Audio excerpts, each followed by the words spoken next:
Hello, good afternoon. Welcome everyone to this breakout session entitled Neuronet, Collaboration and Best Practice, Common Challenges and Lessons Learned from the Innovative Medicines Initiative Neurodegeneration Portfolio. I'm Carlos Diaz, CEO of Synapse Research Management, small company located in Spain that is specialized in managing international complex public-private partnerships. And we've been doing that for a long time, since 1994, something like that. And I have with me a panel of excellent speakers today, most esteemed colleagues from the Neuronet project, who have been leading different working groups related to different areas of interest.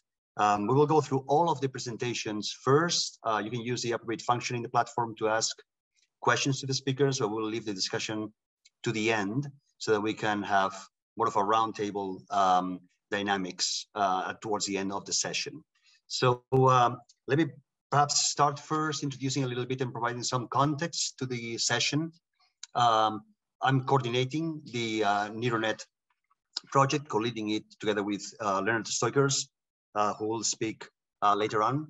And just to a little bit frame the session of today, Neuronet is a coordination support action funded under IMI, the Innovative Medicines Initiative that I mentioned.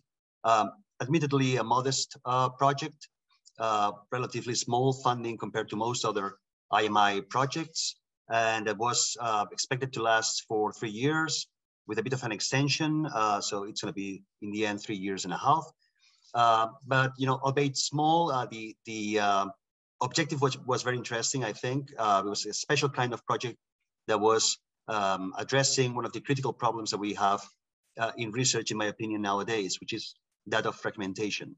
So the project was trying to actually create a platform for encounter amongst projects to boost synergies and collaboration across the whole of the IMI neurodegeneration portfolio, which is some 20 projects right now, and trying to identify, of course, gaps and trying to multiply the impact of the different projects and enhancing their visibility. It was a small project and therefore a small consortium as well, that you can see on the right side of the screen there, including both academic and industry partners. So this was our original landscape when we started the project, in which you can see a number of acronyms and a number of logos. Some of them may make sense to you, some others probably not. But this is just to say that each of these logos represents a different project, a different initiative, and therefore they all come with their respective consortia as well. A number of organizations that are participating in that project, both from the public or private spheres. Also, each of the projects has different objectives. They have different timelines. They have different budgets, different calendars, different schedules, and even their own mindset. There's a culture that is created in each of the projects, and they're all different from that perspective. They also have their own decision-making mechanisms. So you can imagine the complexity that 20 different projects plus related initiatives represents, and how difficult it is to actually get them all aligned, get them to discuss, and try to not reinvent the wheel every time. In total, this represents probably around over 200 organizations, thousands of people across Europe working in those projects. So our approach was that a little bit of a switchboard, trying to first have a complete picture of all of the projects, try to make sense of their different schedules, different objectives, expected results, etc., and then try to create connection points across the projects when there's a common element that can be leveraged, a common result that could be reused, for example. While doing that, we were also trying to aim at identifying the different gaps that probably represented a common need across the projects. And in doing so, and this can be on any level, it can be on the level of data, it can be on the level of tools, technologies, expertise, etc. So while doing that, what we're trying to do is to try to understand both the supply, if you like, the potential results of the projects that could be of use for others, and also try to understand the demand of the projects. So what would be the aspects with which most of the projects were struggling, and that could benefit from a more synergistic action. To do that, we designed a fairly complex structure for Neuronet, but essentially you have to look at the orange and the blue and the green there, which is a kind of triangle. So above you see the different projects, and then they are represented in a scientific coordination board. So this scientific coordination board is the union of the leaders of the different projects. Then we had the space for experts, which is on the right-hand side, entitled working groups. And we try to detect which areas would benefit more from synergy.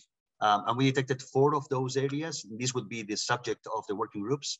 So data sharing and reuse, interaction with regulatory authorities and HTAs, ethics and patient privacy, and sustainability. All 4 aspects that are usually creating issues for the projects. Not for all of them, but probably quite frequently. And then the third leg of the stool, if you like, was the creation of task forces that you can see on the left side of the screen. The task forces were designed to actually enact specific synergies. So act on specific problems that we could detect. For example, if there was an opportunity for collaboration between 2 projects, we would create a task force that would would try to facilitate that kind of connection. Similarly, if there was an event that could be organized across 3 or 4 projects, there would also be a task force that would try to organize and help organize that kind of event, etc. So this is all just to put some context. The session of today is to report on the activities of the working groups, so the right side of the screen that you see here. And we will be trying to follow these orders, so data sharing, HCA, regulatory, ethics and privacy, and then sustainability. Importantly, philosophically, Neuronet has a number of principles that we were trying to implement in our timeline. The most important of which is perhaps the one that is mentioned first here. We were approaching the whole project from a very systems leadership approach. So trying to not be judgmental, try to not create a structure that had to be implemented top down, but try to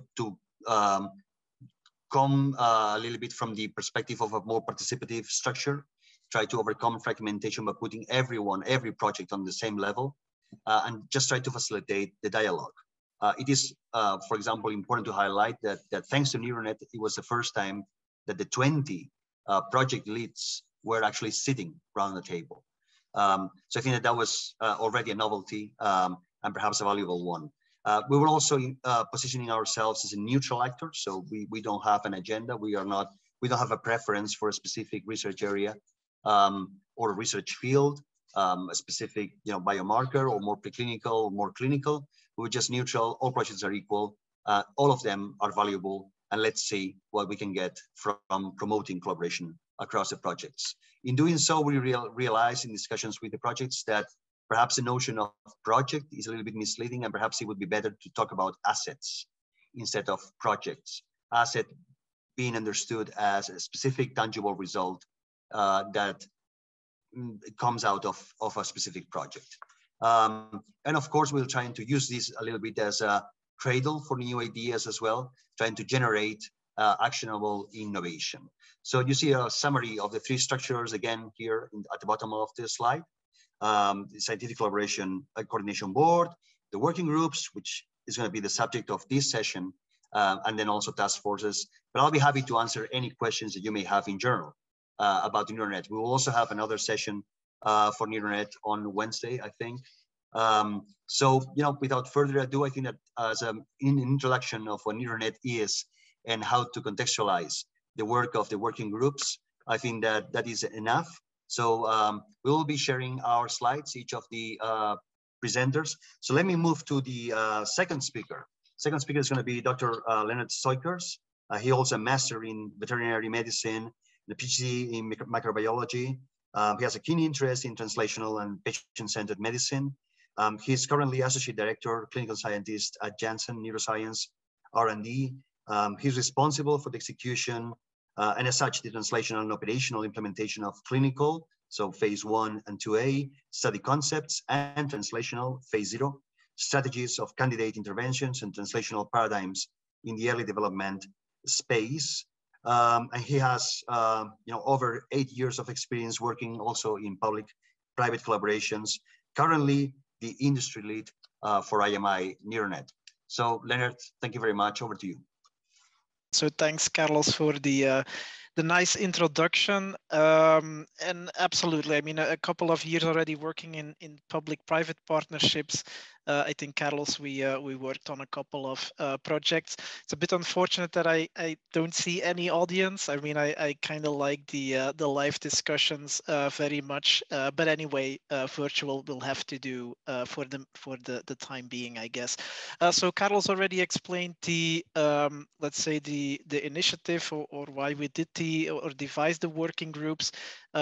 We have been working on data sharing and reuse as one of the challenging issues within IMI, but I think definitely beyond IMI as well. The way the working group has been working, I mean, clearly we are not really resourced or geared towards doing a lot of in-depth work, if you like, in the very big topic of data sharing and reuse. There are several projects in the IMI portfolio that are already working in the area, if you like.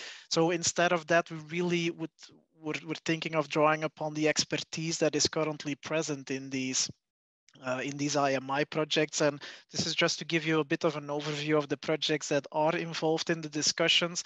And then clearly, I mean, this working group was devised on, asking the question, how can we maximize, if you like, the utility of data in the IMI portfolio and potentially also beyond the IMI portfolio. So the idea was to really understand what are the issues that these individual IMI projects are facing in terms of data reuse, collaboration, and data access, if you like. But then also, trying to understand and capture what have they done, right? What did they figure out? What could be best practices, examples of such collaboration in terms of data sharing and reuse, and then kind of draw from these guidelines and recommendations. So a bit of an approach summary. So again, drawing upon the expertise of the different IMI projects, a couple of different experts have been identified and are currently participating still in the working group. And then doing an extensive analysis on, what factors are in effect hampering efficient data sharing and reuse for that matter. And then trying to consolidate these learnings in guidances moving forward. Hopefully, being able to help future IMI projects and even still existing ones, but may also be, an aspiration or aspiring, for that matter, other projects beyond IMI as well. Just an overview of the different expertise in the working group. So as you can see, and I'm not going to spell them all out separately, but a very diverse a set of people, experts really in their field, both from the private and the public sector. So very thankful for all the work that we already did. But I think at first, during the first discussions as well, I mean, it was a bit clear that although there is a broad, agreement and general ethos, if you like, in the field that and everly growing the last couple of years, that data sharing is really crucial to advance the field forward. But I think in theory or in practice, if you like, despite, let's say, the willingness to really do that, so share data and collaborate, I think it's often still very difficult to have an appropriate framework in place allowing efficient data sharing and then reuse. And so what we did with the expert was really trying to identify the different issues that hamper such data sharing. I think also the issues around harmonization and standardization of data is touched upon. And this was actually written down already in some sort of a first guidance at the time being. So I will zoom into each of them very briefly. I mean, given the time we only have today, we are definitely writing now a very extensive report on our findings, lessons learned.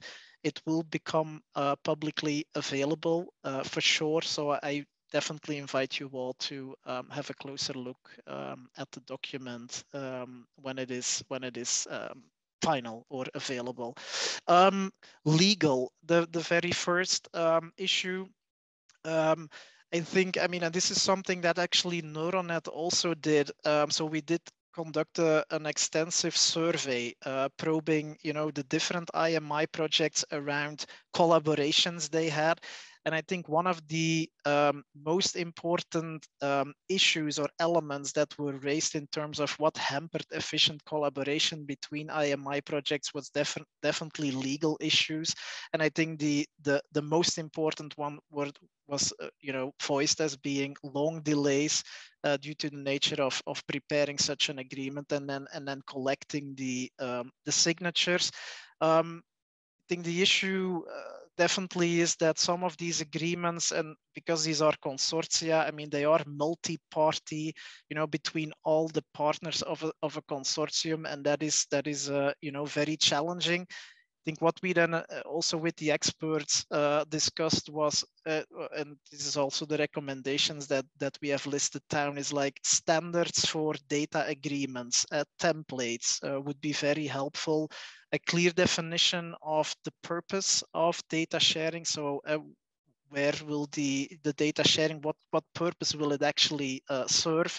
But also a clear definition of ownership, and that will help also maybe to limit down a little bit those multi-party agreements, if you like. So clearly defining who is the owner or the custodian or the curator, if you like, and who will be the one or the person or the institute, if you like, the stakeholder that will actually be doing the analysis, may also limit some of the challenges. And I think finally also the clear quid pro quo can be useful. I think just an honest appraisal of all the work for doing the data, but I think also for making a transfer, a collaboration or sharing happening would be definitely an important thing.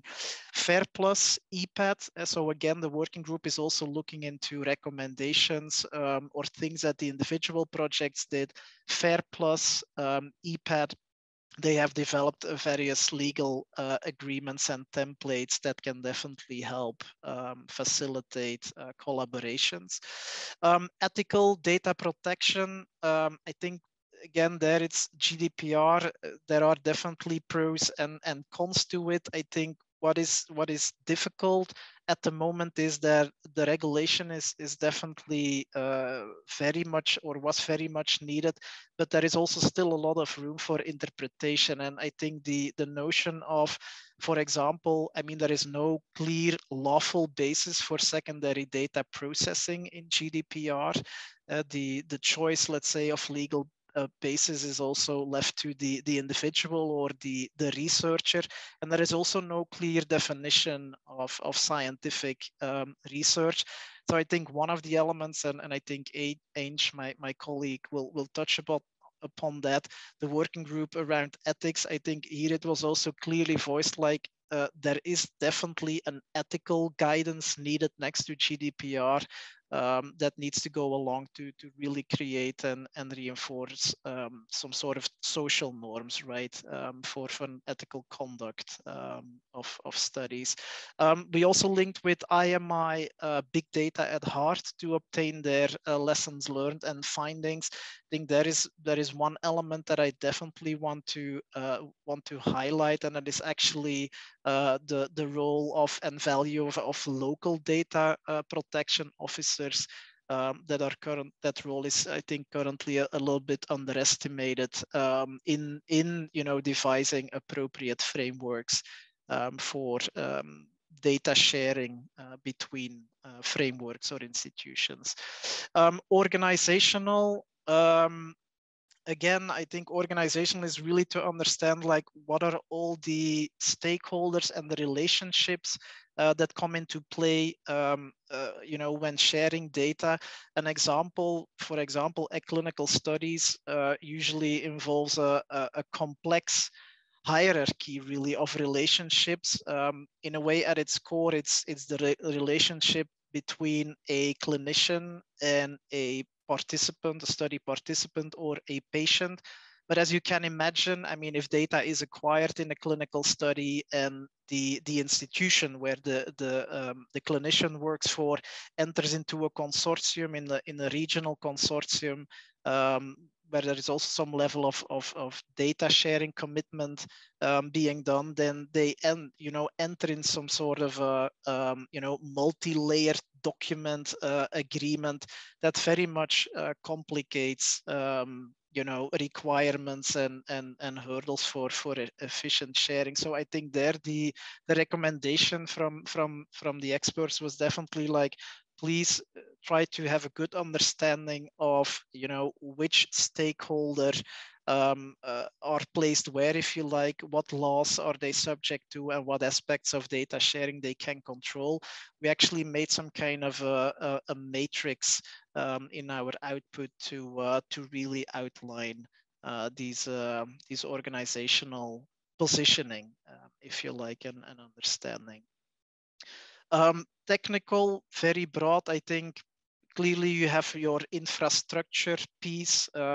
Again, I mean, there are a lot of support system solutions. So definitely a challenge is the different IT technical support systems that are arising. There are a couple of commonly, accepted models: centralized databasing, federated data access. But we also identified a couple of different factors. For example, a lack of fair data. So being able to find your data, access your data, what have you. I mean, if you look at, for example, IMI Fair Plus, and they have done an enormous amount of work there, they actually did create two things. So some sort of a tool that will allow you to assess the fairness level of your data, as well as some kind of a fair cookbook that gives you protocols, if you like, to make your data fair. Think, and it's actually linked to that lack of proper metadata, knowing what data sets are existing, what variables are in these data sets out there, without even accessing the data or looking at individual level data is lacking. Again, Fair Plus is also in collaboration with Elixir, trying to make some kind of a searchable metadata repository for IMI data.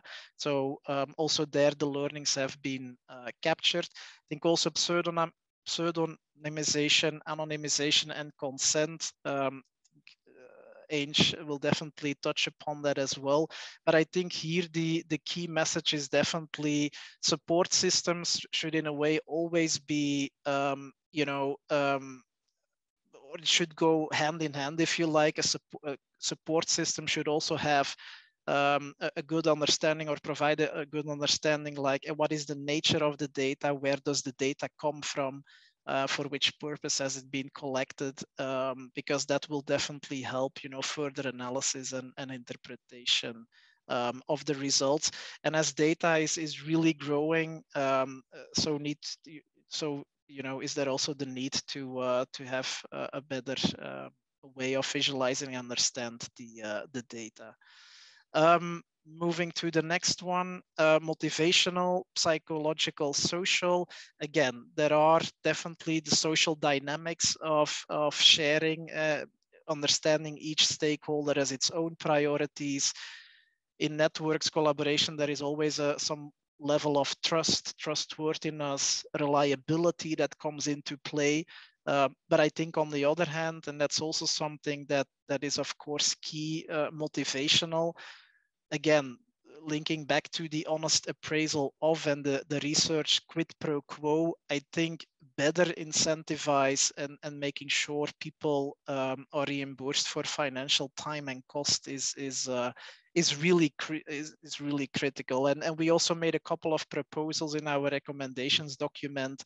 Some ideas more wild than others, but how such a thing could be done to really more, motivate or incentivize sharing of data harmonization and standardization. Again, I think here it's clear.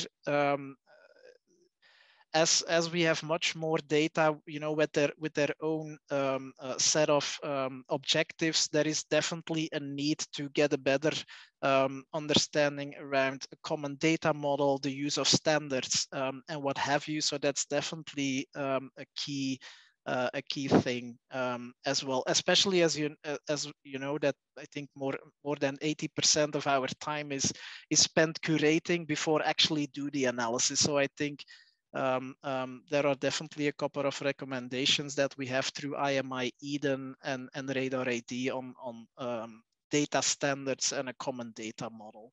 I'm not going to summarize the lessons learned. Feel free to have a look at them. It's essentially all that has been said already. The very last sentence, and then I hand over, Carlos, to the next one, is we definitely made the notion that a mindset change in the research community is needed. And we definitely propose to move away from data sharing, but rather speak about data collaboration, because this is where we need to go. Fantastic. So thank you very much, Lennert. Obviously, a whole range of issues that affect data sharing, as we all know. So let me introduce you to the next speaker. Dalia Dawoud, PhD, is a senior scientific advisor at the National Institute for Health and Care Excellence, NICE. In the UK, she has long experience in using economic evaluation and clinical guidelines development and health technology assessment, gained through working on NICE clinical guidelines as well as technology appraisals. Dalia's research interests are focused on the advanced methods of evidence synthesis and use in economic models, and the use of real-world evidence to inform drug development and healthcare decision-making. She has overall responsibility of overseeing the delivery of NICE allocated tasks on a portfolio of IMI and Horizon 2020 funded research projects, including Neuronet, Eden, and HTX. Dalia has been leading the working group on regulatory and HTA engagement. So over to you, Dalia. Thank you. Thank you so much, Carlos, for the introduction, and thanks, Lennert, for the first enlightening presentation on our working groups. So I will be covering, as Carlos mentioned, the regulatory and HTA engagement aspects, and that's part of our working group focus, and sharing with you the lessons that we have learned through engagement with HTA and regulators, as well as the work that we have been doing within the working group. So as a quick background, actually, there is a key role for regulatory agencies, as you know, and HTA bodies and payers in enabling access to new drugs. So the function of each of these stakeholders is quite different from the other, but there is a lot of overlap and collaborative working between the stakeholders in this arena. So regulators are responsible for approving and assessing the quality, safety, and the efficacy of medicines, while HTA bodies look at reviewing clinical and cost effectiveness of medicines and other technologies compared with what's used in current practice, and assessing their value when used in practice, while payers ensure access to healthcare and support for people with neurodegenerative diseases. This is particularly relevant in the area of neurodegenerative diseases, for which there remains a lot of unmet needs, and there is a need for effective treatments and interventions. And the IMI project outputs may be relevant to these stakeholders. Actually, I would say definitely relevant for these stakeholders to be involved in a co-creation way. So there's the need for that support for engagement in order to maximize the impact and the relevance of any outputs from the IMI projects to these stakeholders, and also to enable faster patient access to any new technologies. So our work within the working group was actually focused on generating insights into the regulatory and HTA challenges and the opportunities that are actually unique to the area of neurodegenerative diseases. And there are a number of collaborators and projects represented in our regulatory and HTA and regulatory interaction working group, as you can see within Neuronet. And our main objectives from this working group really was, first of all, to develop tools that support effective engagement with the regulators, HTA agencies, and payers in the EU, and in order to facilitate the work on the other projects in the portfolio and support them in engaging with these organizations. But also we have a major objective in identifying their needs and the knowledge gaps in relation to the specific procedures and the processes where external expertise actually may be sought or required. Also, we aimed to be a forum to share lessons learned from previous HTA and regulatory engagements. So any of the project that has already started working in these areas and engaging with the stakeholders, learning from their experiences in how they have managed to engage and to reach their objectives from this sort of engagement. And this really depends on where each project is within the regulatory and the HTA pathway. So it will be variable between projects. And our major objective, I would say, has been over the last few months is that to support the projects in the development of their regulatory HTA and payer strategy as applicable. So we have been moving steadily within the project on achieving these objectives, and a couple of them have been materialized, specifically developing tools to support effective engagement with regulators, HTA agencies, and payers in the EU. And this was through developing regulatory and HTA engagement decision tool that I will briefly highlight in my next slide. And also supporting the projects in the development of the regulatory HTA and payer strategy as applicable, as I said. And this was through the organizing a workshop on the use of digital endpoints by these projects in the regulatory and HTA submissions, with engagement from and attendance from experts from HTA, payers, and regulators. So first of all, our decision tool that we have produced, it actually is currently available on the web. So it aims to identify suitable processes and procedures for interacting with regulators, HTA bodies, and payers along the medicine's development, approval, and reimbursement pathway. So the idea was to map what are the available engagement or potential opportunities or routes for engagement, both formal and informal engagement routes along the medicine's development pathway that the projects could navigate very easily using this decision tool. So it was essentially developed for use by the IMI neurodegenerative disease portfolio within, but it's widely applicable. So it's not only focused on the neurodegenerative diseases. Actually is a means that could be useful for IMI projects working in this area and looking at the potential pathways and opportunities to engage with payers and HTA agencies, how to navigate this complex landscape, and where can they access these support and advisory pathways, for example. And the decision tool is currently available to access via the Neuronet knowledge base, and I would invite you to start looking at it, or to have a look at it and see. It's meant to be interactive, and it maps on the top the stages of the disease development pathway, and then at the bottom, what are the potential ways of engaging with the regulators and HTA agencies, as I said, both formal pathways and informal pathways for engagement. So the other objective, as I said, was actually addressed through developing a workshop, and the discussions within this workshop focused on the use of digital endpoints in HTA and regulatory submissions. As many of the projects within the portfolio are currently working within this area, there was a need for guidance actually from the HTA and regulatory bodies on the design of clinical studies that use digital endpoints. And this was clear from the discussions at the workshop. And it's one of the benefits of having this kind of informal or safe environment for discussion between the HTA and regulatory agencies and the projects and the developers, in order to understand what are the current requirements, are there any potential for developing any guidance that could be helpful for these projects when they come to engage with these agencies. And it was very clear from the feedback that we've got during these discussions is that it's very important that these endpoints should be validated, and that regulators and HTA agencies need to understand how they compare to currently used outcome measures, and what are the value, what are the benefits of using these new or innovative endpoints in the clinical studies.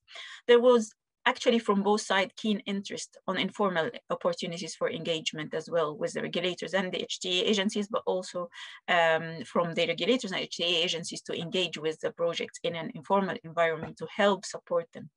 So overall, there was a positive experience of sharing the learning and best practice from different projects, experiences of engaging with HTA and regulatory bodies as well.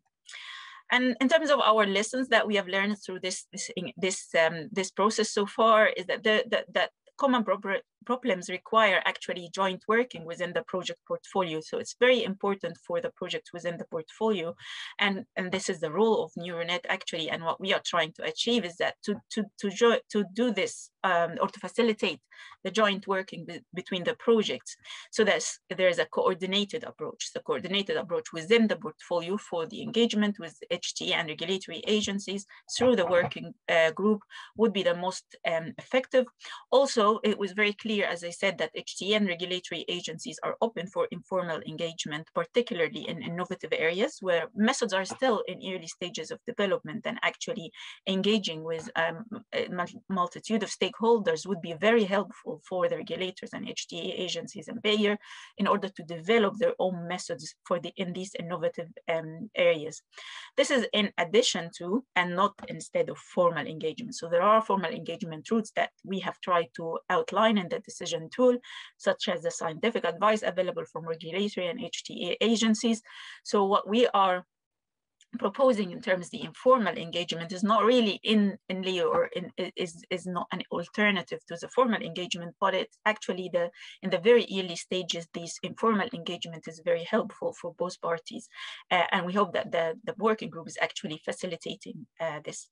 I think overall this experience has been very positive for the projects that contributed in the workshop, and we look forward to delivering the rest of our activities and engagement within the working group going forward. So that's all from me. Thank you so much, Carlos, and it's back to you. Thank you, Dalia. Always very interesting to see the maze of interactions, with regulatory authorities. You really have to be an expert to move very swiftly, and to actually find what's the best procedure that you have to follow, etc. What is the range of options you have? So hopefully the tool we've developed in Neuronet will be of some help for some of the projects. So let's move to the next speaker, Dr. Angela Bradshaw is a project officer at Alzheimer Europe. She obtained her PhD in vascular biology at the University of Cambridge, 2008. And prior to joining Alzheimer Europe in 2019, she worked as a lecturer at the University of Glasgow, leading translational research projects on vascular diseases and gene therapy. Alzheimer Europe and collaborates on several EU-funded projects, including, of course, Neuronet, and co-authoring also the recent Alzheimer's Europe policy report, data sharing in dementia research, the EU landscape. She's co-leading the Neuronet working group on patient privacy and ethics. So thank you, Angela, over to you. Thanks, Carlos. So as Carlos just said, I'm co-moderating or supporting Jean-Georges, our Executive Director, in moderating the Neuronet working group activities. And the focus of our working group is ethics and patient privacy. So unfortunately, Jean couldn't be here because he's busy doing wider conference work with Kim. So I'll be giving you a quick overview on some of the work so far and some of the things we're going to be looking at doing over the next few months. Okay, so first of all, going right the way back to the beginning, why is patient privacy identified, or why was it identified as an important challenge to tackle? So to give an extra bit of context, initially when Neuronet was being developed, the leaders of many IMI projects were approached and a survey was carried out to really identify areas where challenges exist and where they felt more work was needed. And one of those was patient privacy. And many of you will have heard of data breaches such as Project Nightingale and DeepMind. And what happened here is identifiable health data of hundreds and thousands of people were shared with private sector organizations. And these breaches really reinforce the value and importance of having robust data protection regulations to protect individuals and societies from harm. And what we can see here in this image is actually an image taken from a platform called Strava. And Strava is a platform that allows you to track your exercise activity through mapping your geolocation. And in 2017, Strava released a heat map showing data collected from millions of people and showing their movements. However, by looking closely at movement of users in areas where you wouldn't really expect there to be many people, what you could see was where there are regions with US Army involvement, you could see the location and layout of military bases. And to ensure that breaches such as these don't happen, we have very, very stringent data protection regulations as well as ethical requirements for research. However, sometimes these regulations can prevent or restrict the legitimate use of personal data for societal benefit, which means that that data isn't, its use isn't maximized and the contribution of individual research participants and data subjects isn't valued as it should be. So to address these and other issues, the Neuronet Working Group on Patient Privacy and Ethics has brought together representatives of 8 large IMI projects, and all of these have involved the use and reuse of health data. You can see their names there: Roadmap, EMIF, Radar ID, and Ateonomy, among others. And the goal of this working group is really to encourage and facilitate cross-project collaborations on ethics and patient privacy issues, similar to the data sharing, regulatory, and sustainability working groups. We've also aimed to map some existing procedures and capture some best practice. Our scope of interest is aspects relating to ethics and privacy, so informed consent, data protection, and data sharing related issues. And we also aim to develop guidance and templates for projects to use. So each of the representatives that are drawn from these projects is an expert on ethics, data governance, or data protection. And as I said, Jean is the key moderator of this group. So one of the outputs arising from the working group activities was the first deliverable that was published last year. And this is a version of guidance on standards and practices for protecting data privacy. This will be followed by a final guidance report, which you can expect in the middle of next year, which will also be available publicly. And briefly, in this deliverable, what we wanted to do was provide a short overview of some of the key legal and ethical frameworks underpinning data sharing and clinical neurodegenerative disease research.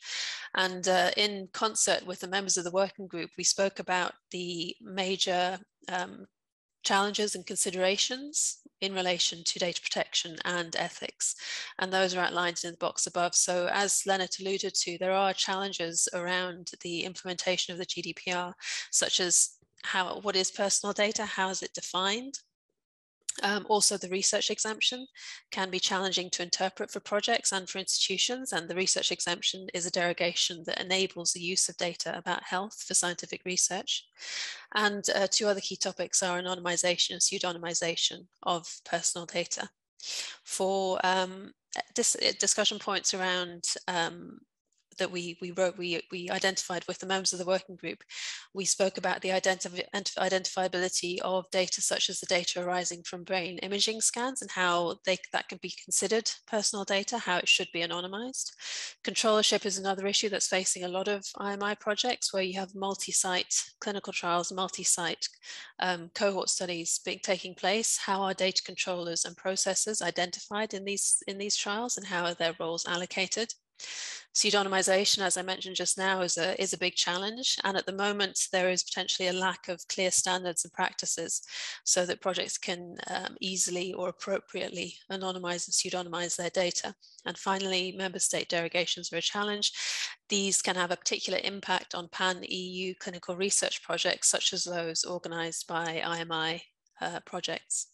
In terms of ethical considerations, these included risks and benefit balances and the equity of including different participants from different backgrounds, informed consent and how to deal with informed consent where you have altered capacity and potentially impaired cognition. And another link with the data sharing working group is consent for data sharing and reuse, particularly the secondary use of data. Discussion points that we've been addressing in the working group include the barriers and facilitators to research participation. How can we really broaden the scope of inclusion? How we can deal with things like risk disclosure. What are the ethical implications of a risk disclosure for example, dementia in the absence of a disease-modifying treatment? And also, how can we ensure that the consent instruments that are generated or used are fit for purpose for different populations, making sure that they are accessible to lots of different people?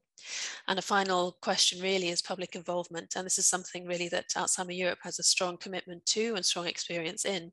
How can we ensure that the lived experience of people with neurodegenerative disease is valued and reflected in research?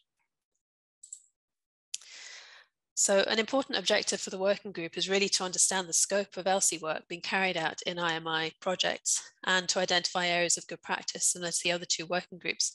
And to this end, what we're doing is we're taking a fairly qualitative approach to that. So we're analysing the publications that are coming out from projects. We're also looking at the deliverables that are published that might not end up as peer-reviewed publications.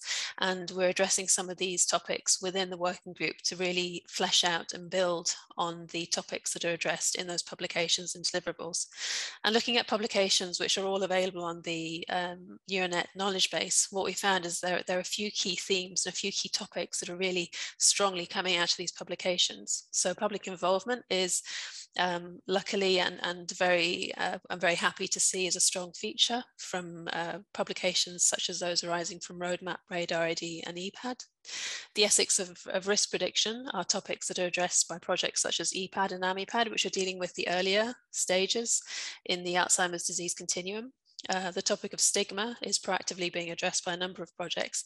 And then we have more topics that are more closely related to data sharing and data protection, such as trust and trustworthiness, and frameworks for ensuring that personal data is suitably protected, developed by projects such as EPAD and EMIF. And this is an ongoing piece of work. So at the moment, what we're doing is we're really trying to draw the key messages from those publications and the deliverables, and this will be contributing to the final output of our working group. Looking at ELSI deliverables, so one thing to note is that there's a lot of work that happens in IMI projects and any research projects for that matter. A lot of that work doesn't necessarily get published, so it's really important, I think, to draw on the outputs that aren't necessarily available in the published literature. And from looking at these ELSI deliverables, excuse me, we can see that data protection and ethical approvals and forms and authorizations associated with these types of approval are a priority area for a large number of IMI projects. And this is in line with the results of the initial survey, and also in line with the fact that many of these projects are undertaking clinical research. And really reinforces the importance of having structures such as Neuronet and structures such as a working group to address some of these issues. Disclosure of results to participants is a common theme for several projects as well, AMIPAD, EPAD and RADAR-ID here. And there are a number of projects that have deliverables that are addressing the views of people affected by neurodegenerative disease. And this is highlighting a growing appreciation of the value of public involvement to research projects that involve human participants.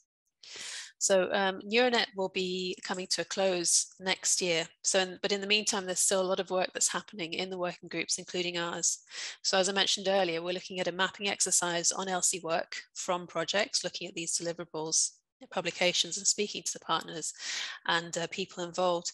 And a recent topic of discussion that's come up fairly prominently is the engagement of both public and private partners in LC work, and how to really ensure the sustainability of LC efforts once projects finish. And this is really about making sure that the conversations that happen during a project that might be more tailored to the ethical and legal requirements for that project actually have value beyond the end of the project, and that those learnings are transmitted and shared across the community. And I think this is particularly important as the IMI draws to a close and with the launch of the Innovative Health Initiative, which is very imminent. And here what we're doing is we're working with industry to look at models of improved collaboration and really to encourage sustainability. And finally, we also have the report and guidance document, which will be published next year. And this will include outputs of the mapping exercise and discussions with industry. So there is still a lot of work to do, a lot of work ongoing. And we hope that this will be of use to new IMI projects coming online, and as well as the wider research community. Thanks a lot. Thank you, Anj. Excellent. You were mentioning sustainability just now, so that dovetails perfectly with the next talk. I'll hand over to Luis Killin, PhD, is a project manager at Synapse. So he's working with us since 2015. He has worked as a principal investigator and coordinator of academic and commercial trials in Alzheimer's disease and other neurodegenerative conditions at the Dementia Research Network, NHS Scotland. Previously, he was project manager of the Dementia Patient Databases, Scottish Brain Health Register, Scottish Dementia Informatics Partnership, and the Research Interest Register. He is now managing the Neuronet project, co-leading also its spin-off initiative, you could call it that, the Neuro Cohort. So he will be talking about the Sustainability Working Group. Over to you, Luis. Hi there, good afternoon, everybody. So I just wanted to quickly give an overview of the sustainability working groups that have been held this past year within Neuronet. So sustainability is a bit of an interesting topic that really deserves a bit of an explanation. Essentially, sustainability refers to the extent to which a project can continue to have a societal impact after its initial funding period has finished. So ultimately, there is a bit of a traditional mindset where studies are created, projects are created, and they have a limited amount of funding, they have a limited time frame, and researchers and project teams are expected to do something within that time frame. But as is sometimes the case, it may not be possible for studies to actually produce something which can exist outside of that funding or outside of that project timeline. Now, what's interesting about sustainability then is it encourages researchers to think slightly differently about what it is that they're doing. It encourages them to think very differently about what they're expected to do, what their impact on society is likely to be. Now, this is interesting because we find that sustainability is quite ambiguous for that reason. It's something that researchers and project teams and investigators understand is important and is something that should be done, but it's not necessarily very transparent how people should go about it. It's not necessarily very clear when the best time to start is. And given that no research project is the same, or no two research projects are the same, there's no one model that fits all potential projects which are looking to become sustainable. So for this reason, it's something that Neuronet, as a support action network, is very well placed to actually provide advice. So to make the benefit of the Neuronet consortium, the working group has essentially convened a series of meetings, both last year and this year, to invite projects to share their best practices on sustainability, to help articulate what sustainability meant for them in their particular project, in their particular circumstance. Also challenges and ultimately experiences which can either be used to inform currently ongoing projects, or can be used to inform new projects which will be coming up in the new framework of IHI. So sustainability, just to introduce it, is a concept which just benefits from talking about it. It helps distill what the concept is. But again, there are so many different examples and so many different ways in which projects can be sustainable that it's not going to be possible to go through all of the findings or all of the pieces of advice. So I just want to share some of the headline findings with you in the next slide. So as we have alluded to already at the very beginning of the session, a big conceptual shift is from thinking of science and progress in science in terms of project to project, in terms of the actual assets that these projects are producing. And that in itself entails further questions, because how do you define what an asset is? We've mentioned at various points throughout the session the Neuronet knowledge base. So this will be the final plug. Do have a look at the knowledge base, because there you will see something called the asset map, which gives an overview of all of the IMI neurodegenerative portfolio assets. An asset can be a database, it could be a cohort, it could be a new piece of technology, equipment, it could be a series of documents and guidelines. So the thing is that an asset can really be a lot of different things. But once a project has decided what its principal assets are, or singular asset is, then that introduces new questions and new things to think about. So for instance, if we're talking about a database as a project asset, that already entails questions like, how is the database going to be maintained? Who is going to be the responsible contact to make sure that it's kept up to date? How is it brokered? Once the asset starts to become clear in researchers and project teams' minds, then all of the necessary questions of how to sustain it once the funding finishes become clear. Now, one thing that is a next important step is to understand exactly where you should be taking your asset to. So within the working group meetings, there were some cases where people had defined an asset quite clearly and had understood internally as a project group what its value may be. But they needed to have a sort of external validation with other potential funders or other stakeholder groups to actually ascertain that what they thought had a particular value internally had the same external value. So this is important because it encourages people to think of the research landscape outside of their particular bubble or their particular area of work. And so what happens is we need to think about how we can encourage people to start conversations and start conversations early. So one thing that we wanted to emphasize in this presentation that came from the working groups was that sustainability plans are not necessarily set in stone. They have to adapt by necessity in reaction to the demands of the market and also to the research landscape, which is constantly shifting. And obviously we're living through times where things change very rapidly. So the idea of having a sustainability plan which is set in stone and that's perfect is a falsehood. From what we learned in the working group meetings, it was much more beneficial to begin a draft of a sustainability plan to understand what your assets are and begin these kind of conversations early.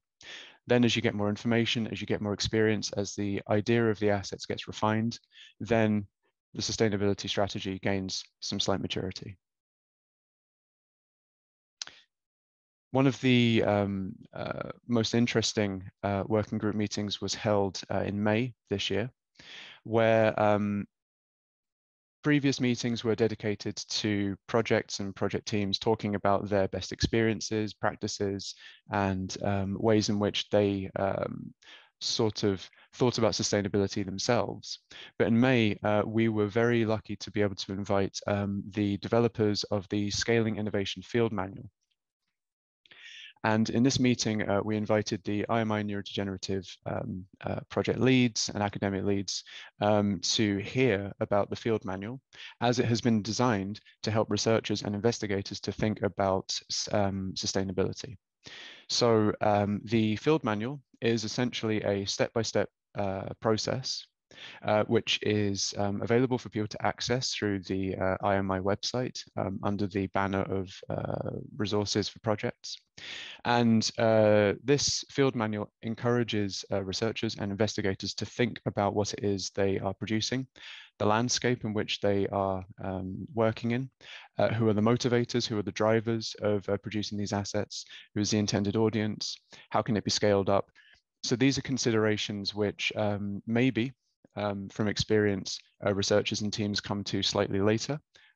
So to have this information in the field manual represented that projects can start from day zero thinking about is of great benefit.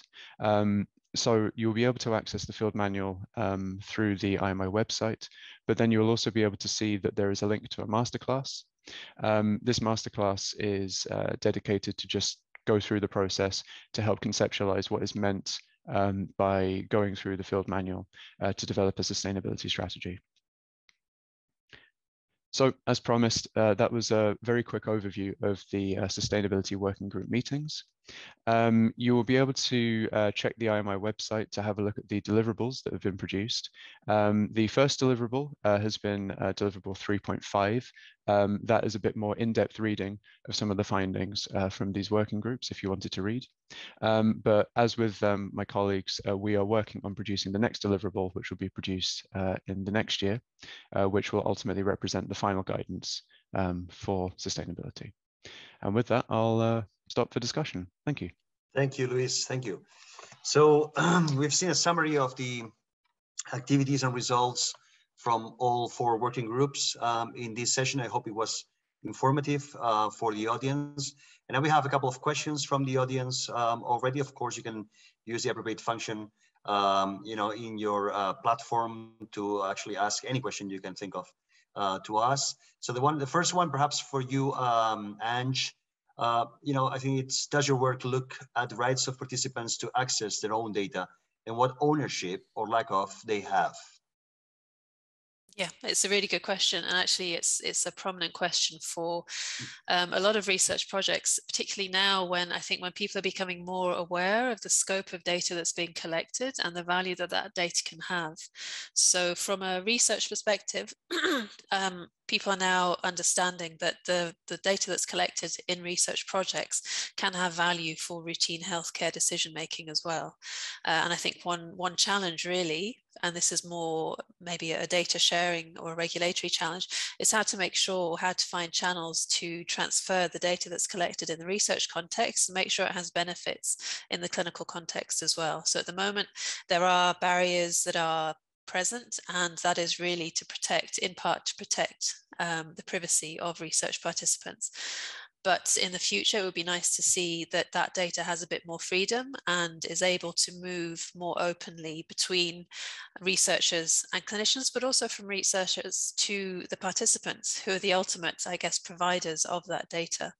So there is work being carried out, not in the scope of the IMI, but beyond the IMI on topics such as data donation. So this is where patients, members of the public, we can donate our health data if we have it. And that's really the key question. We need, in order to donate our data or give our data, we need to actually have it in a format that is accessible to us, but also potentially transferable to someone else and to another party. So in short, it is an important topic. It's something that's fairly new. I think in the past, maybe the older research paradigms viewed data as a resource that belonged to clinicians and that belonged to researchers. But we're moving beyond that, thankfully. And I think in the future, we're going to have to do a lot more work about ways in which to return data to participants, not just insights, because insights is something that is returned in a certain form, but the data itself often doesn't leave the research facility, and something can be done to change that. Yeah. So maybe that will help Lennert with some of the issues he detected for data sharing pertaining to the organizations and the bureaucracy, sometimes legal hurdles, etc. So I wanted to ask Lennert, you presented us with a whole range of different issues that affect data sharing that are hampering in many ways data sharing. But did you, from the discussions in the working group, sense any specifically or especially critical aspect that you wanted to highlight from the discussions? Yeah, and I think as well, I mean, good question. And it will be really hard to pick just like one, I guess, but I will try to my best to answer the question. Before I do that, I just briefly wanted to go again to Ainge's question, actually. Sorry about that. No worries. But just maybe one addition. I think Ainge, absolutely. I mean, this is key. I think the notion you made, like in the clinical context, I think something we really need to think about is as well, it's not just the physical act of providing data back, but I think the context, especially in the neurodegeneration field, is equally important. I mean, it isn't just a black and white story, right? So I think understanding the right context is really key to the question. But so again, going back to my question, I mean, I think it's a bit difficult, but I just want to raise again, I mean, the survey we conducted as a Neuronet, in the different IMI projects, I think legal came up as being really important, right? So we cannot really neglect that, I think, and I've lived through it when I was still working on IMI EPAD. Setting up a good legal framework has proven to be difficult many times. So I think they're streamlining the process. Standards, templates, that sort of elements can definitely help. But I think to me, and also hearing the experts, I think we're all people, right? So I think the motivation, the trust, you know, each and every one has a focus, is trying to, you know, do work. I strongly, you know, think that everyone does that with the right intentions. And I mean, I think it is important if we collaborate on data, and that's why I also mentioned it in the conclusion, is that there is always something in it for, you know, all stakeholders, right? We all want to move the field forward. And I think just that notion of a research quid pro quo, I mean, really making sure that people get the right, you know, incentives as well to do this is really key to collaborate on data. And I think we made a couple of proposals as, you know, embed some sort of a budget for curating or data sharing pieces in projects moving forward, but all the way to, can't we do more around like awards for people sharing data, publicly celebrate, you know, role models when it comes to data sharing. I think this is really crucial to really get that mind shift. So instead of focusing on the competition, right, and the advantage that you may have over competitors, which is actually incentivized sometimes by the very research system, try to find those spaces of common interest, right, where we all agree that this should be done and this is for the benefit of everyone, and leverage those spaces as much as we can, right? Absolutely. Okay, so I had one question as well for Dalia, because, you know, it's obvious, and it happens as well with the legal frameworks, that sometimes, you know, the pace of innovation is so fast that you have to a little bit, as agencies, cope with the speed of research, if you like. So how do you think that the field is moving in general? Do you see a move towards more proactivity instead of reactivity? In the sense, for example, you were talking about digital endpoints, which is a very new thing, etc. How do you see things moving towards the future? Yes, definitely. I do agree. Things are moving towards being more proactive than reactive in terms of responding to what is in the innovation pipeline. So I think all HTA agencies and regulatory agencies as well are investing more in their horizon scanning activities, if you like. And it's not only for work planning purposes, but also for knowing what are the next innovation, so that they are prepared in terms of their methods to respond to this in plenty of time, basically. And there's also the early engagement activities that usually happens in terms of the scientific advice activities, investing in the scientific advice and engaging with developers of new innovations very early on in the process, so that we are kind of prepared. So taking an anticipatory approach, if you like, but also for HTA agencies to work collaboratively with the regulators, because regulators usually are involved earlier in the process. So this gives HTA agencies as well the ability to anticipate and be prepared for the new innovation. And finally, I would say engagement in methods research in general and research projects like collaborating on Neuronet, NICE being part of IMI projects and others, and investing in methods research makes us able to be involved in the development of innovation, not only in responding to innovation when they arrive at our doorsteps. Fantastic. Thank you. Thank you for that. So I think I have a question for me, actually. It says, what has been your highlight from coordinating Neuronet, and what do you think is the main benefit of CSAs? Which is a very nice question again.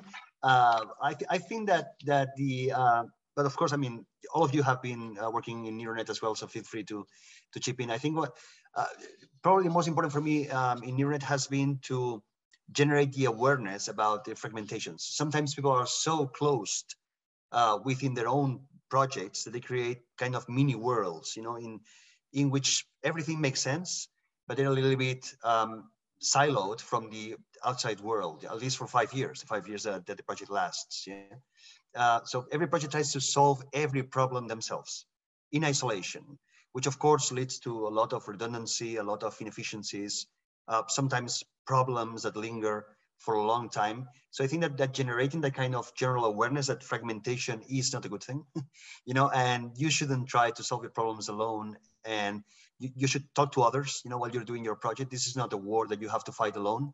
You can leverage experiences of others. There's lots of expertise out there. As I said, you know, in the whole IMI neurodegeneration portfolio, it's probably more than 2,000 people, 3,000 people working in those projects. So clearly a lot of expertise available. Yeah. We just need a little bit of a common space, as we were discussing, a platform that helps us see others and discuss with others, etc. And I think that that's the main benefit of CSAs, actually. I think that a CSA should not be seen, and you know, unfortunately, we've seen some examples in the past, should not be seen as a kind of, you know, delegation of a funding agency or a kind of you know, supervisor of that kind. I think that there's much more to be had in approaching the problem from as a facilitator, you know, as a place of encounter, etc. I don't know if you guys think that there's any other highlight of Neuronet that you wanted to emphasize. Anyone? Yeah, if I can just add, I mean, obviously I'm biased because I showed it in my slides, but for me, what I really liked, I think Neuronet is really sort of encapsulated by the production of the asset map. So in some case, it's quite difficult to avoid fragmentation. So then the remedy is, okay, well, if things are fragmented, let's at least map and see what things look like. Because again, if people build their own worlds, there's a tendency to say, well, that sounds kind of similar to what I'm doing. But the asset map is quite clear in saying, well, this is a database that does this particular function, and compared to this other one, it's quite different. So once you're able to sort of map it, you can see quite clearly where the gaps are and where we should be moving forward. So in terms of facilitating across projects, I think there's two things you need to do. This kind of mapping exercise, finding the gaps, and then helping trying to get everybody together to see how we can approach that. So I think this is like a really neat encapsulation.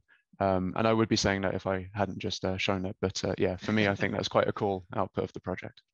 Yeah, and I think Louis, I mean, I fully aligned with what has been said. I think I had the, you know, connecting the dots kind of in my head, but I think that's what you both essentially said as well. And also that incremental build on, right? I think the different projects have done such a great job. I think we also own it to the, you know, the patients and, you know, the community out there that we try to, you know, maximize impact and really stimulate reuse of, I think also linking to what Dalia in a way was saying. I mean, we're also moving into a, you know, a very innovative space, for example, digital endpoints.